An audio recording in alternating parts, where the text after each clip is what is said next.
మనకున్న దరిద్రం ఏంటో తెలుసా? మన పైన మనకున్న ఏడుపులు. ఎలాగంటే, ఒక్క పూట అన్నం తిని సంతృప్తిగా జీవితాన్ని గడిపేటువంటి మనకి, భగవంతుణ్ణి అడిగి మరీ మనం 2 పూటలు కావాలి కోరుకుంటూ, సుఖనిద్ర కోరుకుంటూ, చక్కగా బంధం, బంధుత్వం అన్నీ కావాలని, జీవితంలో అన్నీ కావాలని కోరుకుంటాం.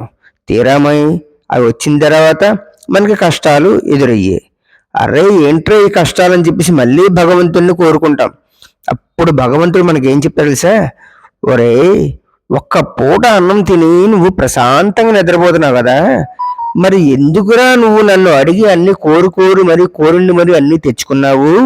మరి తెచ్చుకున్నప్పుడు అన్ని కూడా నువ్వు అనుభవించాలి కదరా అని అంటాడు భగవంతుడు. అర్థమైందా? దీన్ని బట్టి మనకి ఏమర్థమైంది?